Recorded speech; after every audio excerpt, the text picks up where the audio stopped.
नाज़रीन, मैं फिर आपके सामने हाजिर हूँ और दिल की गहराइयों से आपकी शुक्रिया अदा करती हूँ। तो ये चलिए आज मैं आपको दिखाती हूँ दाल से बने हुए किस तरह से पकौड़े बनेंगे और कितना टेस्टी लजीज जायकेदार पकौड़े बनते हैं। तो इसके लिए मैं 1 कटोरी दाल फुलाई थी। देखिए इस तरह से मैं दाल फुला ली हूँ और इसे मिक्सी में पीस कर फिर मैं आपको आगे दिखाती हूँ कि किस तरह से मैं इससे मुलायम, बहुत ही सॉफ्ट नरम मुलायम फुलके बनाऊंगी। ये बहुत ही टेस्टी लजीज जायकेदार होते हैं। मैं 2 दिन से ब्लॉग नहीं डाली क्योंकि मेरी तबीयत ख़राब थी। तो चलिए मैं इसे आपको आगे दिखाती हूँ कि किस तरह से मैं इसे बनाऊंगी। तो ये देखिए मैं इसे दाल को, तो चलिए मैं आगे आपको दिखाती हूँ क्योंकि मैं ये दाल पीस चुकी हूँ और ये दाल पिंक कलर का नज़र आ रहा है क्योंकि ये मसूर, मूंग, राहड़ सभी दाल को मिलाकर मैं पकौड़ी बना रही हूँ। ये बहुत ही बेहतरीन बनेंगे। ये चने दाल के पकौड़ी नहीं है, बहुत सारे पकौड़ियाँ बनती हैं, बेसन से बनते हैं, लेकिन ये दाल से बनाइए आप तो काफ़ी टेस्ट लजीज और जायकेदार लगती है। तो चलिए मैं आपको दिखाती हूँ किस तरह से मैं इसे बनाऊंगी। तो सबसे पहले ये दाल को बहुत सॉफ्ट पीसना है, एकदम पेस्ट की तरह पीस लीजिए। ये देखिए दाल को पेस्ट की तरह पीस लेंगे हम लोग और बिल्कुल पेस्ट की तरह मैं दाल को पीस ली हूँ। देखिए कितना महीन और सॉफ्ट पिसा हुआ है। अब इसमें डालने के लिए सबसे पहले मैं थोड़ा प्याज डालूँगी, धनिया पत्ता डालूँगी और हरी मिर्च डालूँगी।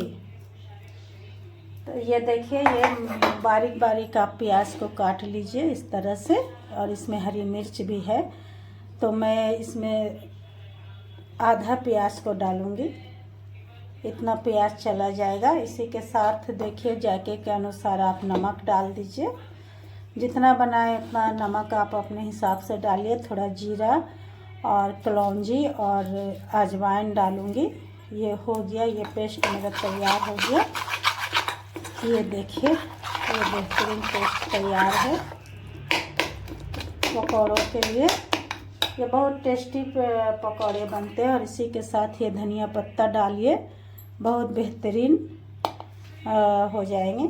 ये देखिए इस तरह से धनिया पत्ता को मैं डाल दूँगी और डालने के बाद अब ये सारा मेरा तैयार हो चुका है पकौड़ा बनाने के लिए। इसे मैं बना के आपको दिखा रही हूँ कितना सॉफ्ट। इसकी सबसे बड़ी खूबी है कि ये बहुत ही मुलायम बनेंगे, बहुत ही सॉफ्ट, खाने में एकदम बेहतरीन लगेगा। आप जरूर इसे बनाकर एक बार खाएं तो फिर आप कहिएगा कि वाकई ये बहुत ही अलग तरह के पकौड़े बनेंगे। तो अब ये सारा पेस्ट मेरा तैयार है। ये देखिए मेरे पेस्ट तैयार हो गए, ये तैयार है। अब मैं इसे छानने के लिए रेडी करूँगी। ये देख लीजिए ये मेरा सारा पेस्ट तैयार हो गया है पकौड़ों के लिए। ये देखिए अब मैं जा रही हूँ कढ़ाई चढ़ाऊँगी और इसे तल कर दिखाती हूँ। तो ये देखिए ये कढ़ाई मैं चढ़ा चुकी हूँ, इसमें तेल डाल दी हूँ और इसे गर्म होने के बाद ही मैं इसमें पकौड़ों को डालूँगी। ये बहुत ही नरम मुलायम और टेस्टी पकौड़े होते हैं। ये मसूर दाल, अरहर दाल और मूंग दाल के पकौड़े मैं बना रही हूँ, कुछ अलग है। बाकी लोग चना दाल, बेसन ये सब का अक्सर बनाकर खाते हैं, वो भी टेस्टी होते हैं, लेकिन ये कुछ ज़्यादा ही लजीज होते हैं। तो चलिए मैं आपको दिखाती हूँ, आगे बढ़ती हूँ कि किस तरह से ये तले जाए। देखिए मेरे तेल जल चुके हैं किस तरह से। इसमें जब फेन हट जाएंगे तो समझिए कि ये पूरी तरह से तेल जल जाएंगे। अब मैं इसे पकौड़ों को बनाने के लिए तैयार करती हूँ। तो देखिए किस तरह से मैं पकौड़ों को कितने बड़े बड़े साइज में बनाऊँगी। इस तरह से मैं इन पकौड़ों को इस तरह से डालूँगी। ये देखिए ये काफ़ी टेस्टी, इसकी सबसे बड़ी खूबी है कि ये काफ़ी मुलायम होते हैं। इसे बूढ़े भी खा सकते हैं, बच्चे भी खाते हैं, बड़े भी खाते हैं, जिनके दांत नहीं है वो भी आराम से खा सकते हैं। और इसका जायका भी काफ़ी अलग होता है। इसमें ज़्यादा मेहनत भी नहीं है, थोड़े से दाल पिलाइए उसमें बहुत सारे पकौड़े बन जाते हैं।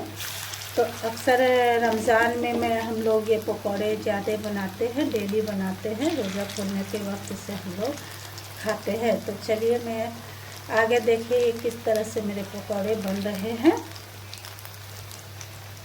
अल्हम्दुलिल्लाह ये बनकर बहुत ही अच्छे, टेस्टी, लजीज, जायकेदार।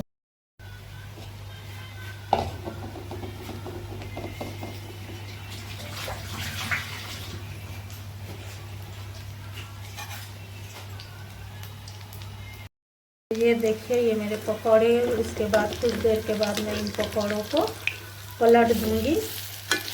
ये इस तरह से हो जाएंगे। एक छोटी कटोरी से देखिए कितने ज़्यादा पकौड़े बन गए हैं। इसमें 4-5 आदमी आराम से इन पकौड़ों को खा लेंगे। तो इसकी सब्जी भी बनती है, कभी किसी दिन मैं दिखाऊंगी कि इसकी सब्जी किस तरह से बनती है और कितनी टेस्टी लगी है, जायकेदार बनती है। तो ये देखिए मैं इसे इस तरह से पलट दी हूँ। ना ये टूटते हैं ना ये होते ही, काफ़ी मुलायम क्रेप्सी बनेंगे। इस दाल के पकौड़े नुकसान भी नहीं पहुँचाते हैं। चना दाल के से पकौड़े बनाने से बहुत से लोगों को नुकसान पहुँचता है, गैस बन जाती है पेट में। लेकिन ये पकौड़े आप खाइएगा तो आपको किसी तरह की तकलीफ़ नहीं होगी, ना गैस बनेगा ना तकलीफ़ होगी। तो जिनको पसंद है, जो शौक़ रखते हैं पकौड़े खाने का, तो ये पकौड़े तलकर बनाकर आप ज़रूर से खाएं। ये आपको नुकसान नहीं पहुंचाएगी। और इसे चटनी के साथ खाएं, सॉस के साथ खाएं, किसी भी चीज़ के साथ खाएं, ये बहुत ही टेस्ट लगते हैं।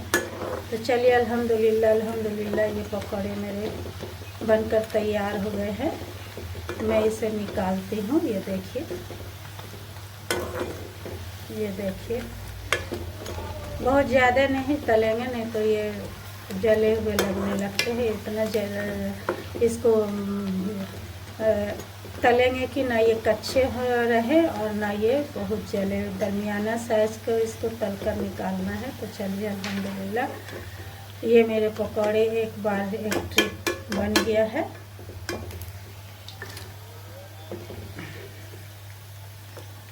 ये देखिए ये बन गए हैं एक बार। अब मैं दोबारा इसे डाल रही हूँ। देखिए ये 2 बार में ही मेरे बनकर तैयार हो गए। ये देखिए अगर बहुत तेज़ गर्म हो जाए तो थोड़ा धीमा कर दीजिए, गैस के फ्लेम को थोड़ा धीमा भी आप कर सकती हैं। बहुत ज़्यादा तेज़ हो जाने पर हम लोग धीमा कर देते हैं। तो चलिए ये दूसरे ट्रिप का बनकर तैयार हो रहा है, ये देख लीजिए।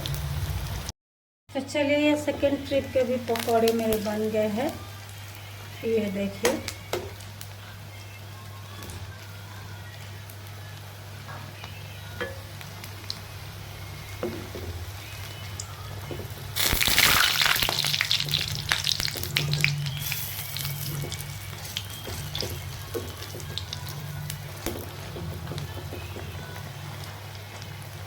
ये देखिए पकौड़े बन गए हैं और पूरी तरह से रेडी है, ये खाने के लिए तैयार हो चुके हैं।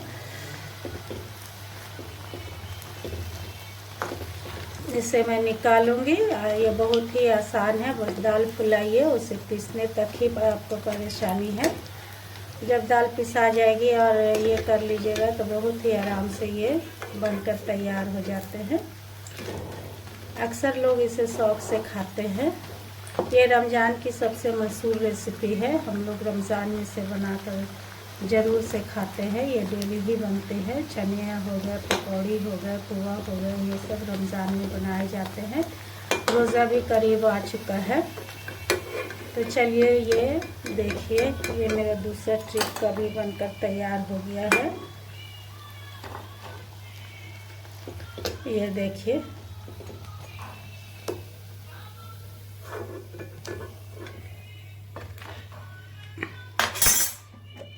देखिए मेरे पकौड़े बनकर तैयार हो गए। अल्हम्दुलिल्लाह अल्लाह का शुक्र है कि मैं पकौड़े बना चुकी हूँ और इसी के साथ मैं आपको अपनी दुआओं में शामिल करती, जहाँ भी रहे खुश रहे, आबाद रहे, हंसते रहे, मुस्कुराते रहे, और ज़िंदगी में जो ख्वाहिश हो, जो पाने की ख्वाहिश अल्लाह वो पूरी करे, आपको भी हमें भी। और आपसे रिक्वेस्ट करती हूँ कि मेरे चैनल को थोड़ा सब्सक्राइब कर दीजिए और हमें भी आगे बढ़ाइए, इसके लिए मैं आपकी शुक्रिया अदा करूँगी। तो चलिए इसी के साथ फिर एक अगले ब्लॉग में मुलाकात होगी। अल्लाह हाफिज़।